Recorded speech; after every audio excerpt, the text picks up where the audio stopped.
13-Week Theater is supported by Patreon. Subscribe now and get exclusive early access.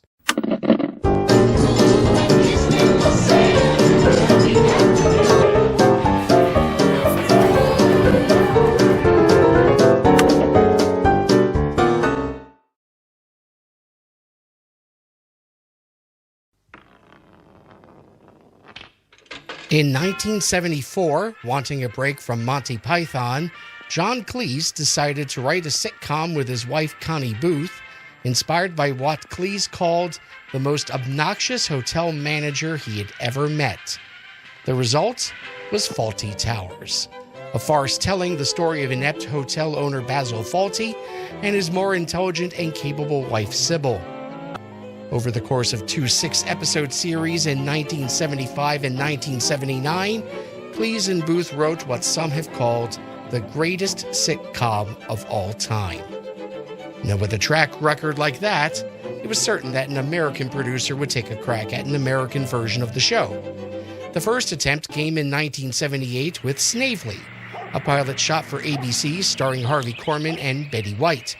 Loosely based on the Fawlty Towers episode Hotel Inspectors, the adaptation fell flat and was not picked up for a series.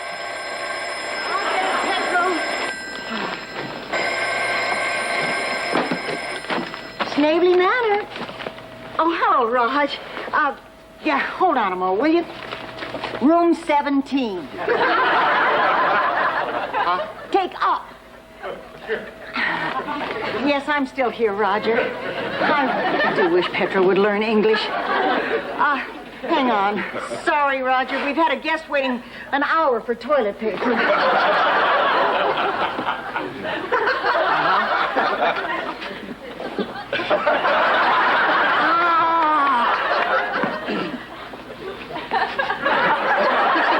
How long have you been ringing? Oh, Henry was supposed to be... 5 years would go by before another attempt would be made to adapt the show. Writer Elliot Schoenman managed to secure the rights to adapt the show for American television. But the question was, who could play the Basil Fawlty character? Where could he find an actor with the sharp tongue, grace, aristocratic air, and sheer machismo of John Cleese?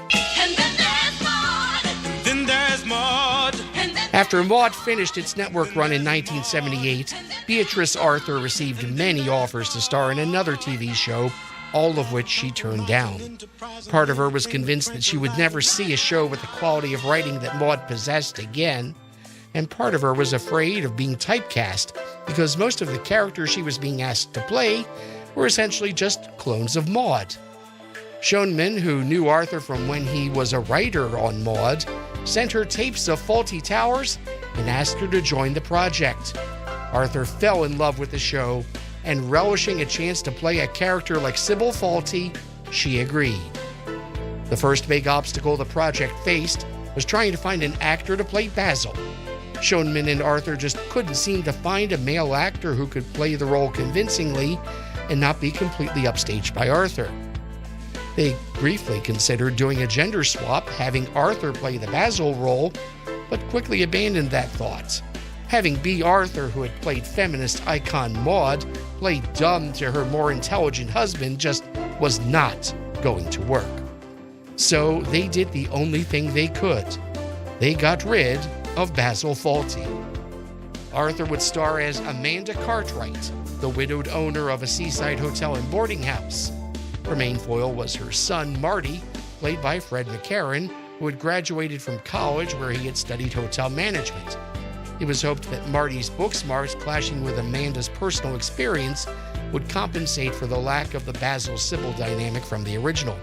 That oven is on its last legs. If it breaks down, well, the critics here were dead. Marty, there is no earthly way that oven is going to break down. It's as good as new. Look, the first thing I learned in hotel management school is you don't take chances in the kitchen. It's the heart of the operation. Hotel management school.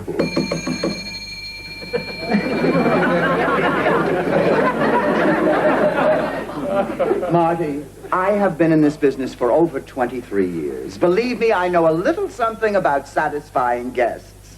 Is there something I can do for you? And replacing Connie Booth's character of Polly the maid was Marty's wife, Arlene. Arlene, this wouldn't keep happening if you didn't insist on sending to Boston for all your clothes. I send to Boston, Martin, because I'm accustomed to the best. After all, my father is the third leading manufacturer of folding chairs in America. But you know me, I'm not one to complain, even though I was uprooted in the middle of the night and dragged away from my family and friends. Everything I hold dear. The only character more or less brought over intact from the original show was the foreign bellhop, played by Saturday Night Live escapee Tony Rosato. It's a madhouse in there. Aldo, front. No. What you want is 102. It is a much quieter room. Aldo, please take our charming and distinguished guests up to room 102. However, unlike Fawlty Towers' Manuel, who was from Barcelona, Amanda's bellhop Aldo came from a different exotic location. You'll have to excuse him. He's from Toronto. See. Okay, come. Have a wonderful stay. And please, if there is anything that you should want, you can take a flying leap. As with the Snavely pilot 5 years before, the pilot episode for Amanda's took the basic plot of the Fawlty Towers episode Hotel Inspectors, adding in a few gags from the original series' communications problems, and a new plot line with a rival owner hoping to buy Amanda out. Let's talk turkey. What did you think of my offer? Look, once and for all, Krinsky, I'm not selling. My husband and I put our lives into this place. I am not about to turn it over to a man who wants a percentage from his March of Dimes container. Amanda, you really underestimate me. Don't you think I recognize that this hotel is an extension of you? The charm of this building makes it a local landmark, which I promise to preserve forever as a monument to your dedication. You want to rip it down? And put up tennis courts, right. Of course. ABC bought the pilot and gave an initial order of 13 episodes to air as a mid-season replacement. Not since the Hatfields and the McCoys. Buenos dias. Have there been neighbors like the Rodriguez and Kirkridge families. What's your real name? Jesus. Man's name is Jesus. Isn't that something? It's Condo. Then B. Arthur's back, running a seaside hotel. All I can see out of my window is trees. But what did you expect to see out of a window in California? Krakatoa erupting? Amanda's, right after Condo, Thursday, starting at 8, 7 Central and Mountain.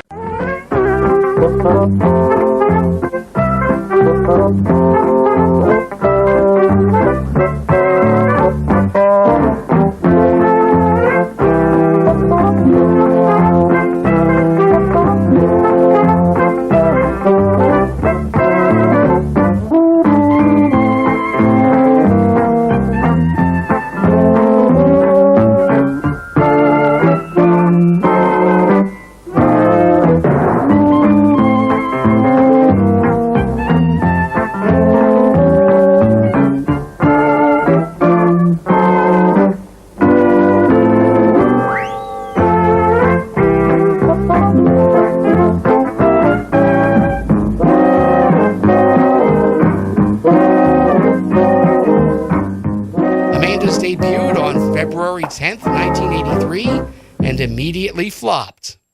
So what happened? Well, first off, the changes that had been made to the core characters completely changed the dynamics of the show. Beatrice Arthur was stuck playing a conglomeration of Basil and Sybil Fawlty, the son was self-righteous, the daughter-in-law insufferable, and Aldo...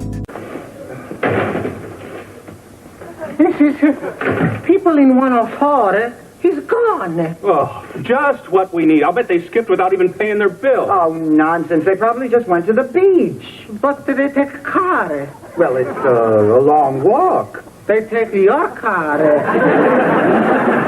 They take your towels. They take your sheets. Aldo was one of the few things that worked. Although even in a time when ethnic humor was a staple of television comedy, Rosato's portrayal still bordered on cringeworthy at times. When episodes of the original were adapted, which was necessary due to the time pressure put on the writers, the new versions just didn't feel right, mostly because the characters couldn't be just assigned to their original series counterparts. And add to that the fact that by the time Amanda's hit the air, Many PBS stations in America had been running the original Fawlty Towers episodes on a regular basis. So Amanda's had to face competition that other British imports like All in the Family, Sanford and Son, and Three's Company never had. The show it was adapted from.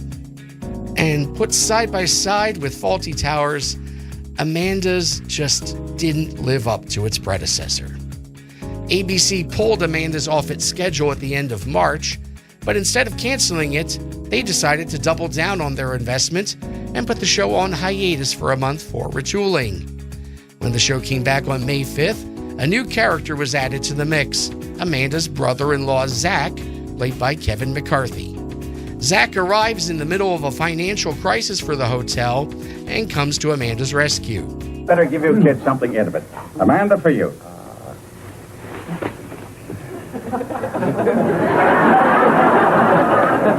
The artist was obviously not a leg man.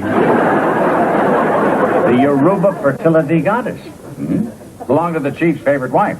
She had 27 children.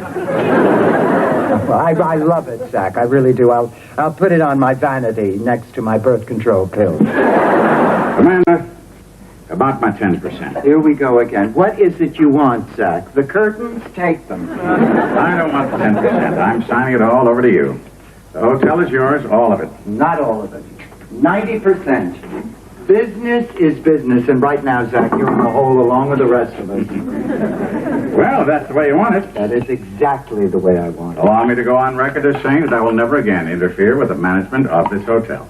Or my life. Deal.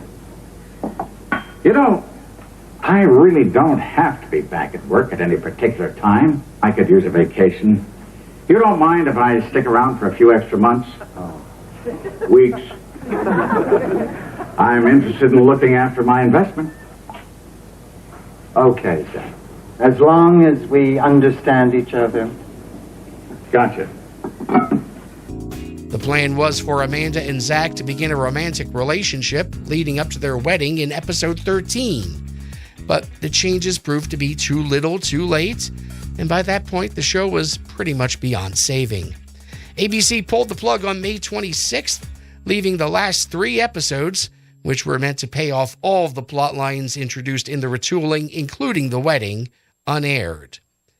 2 years after the disaster which was Amanda's, B. Arthur was cast as Dorothy on NBC's Golden Girls, finally giving her the comeback that Amanda's had denied her.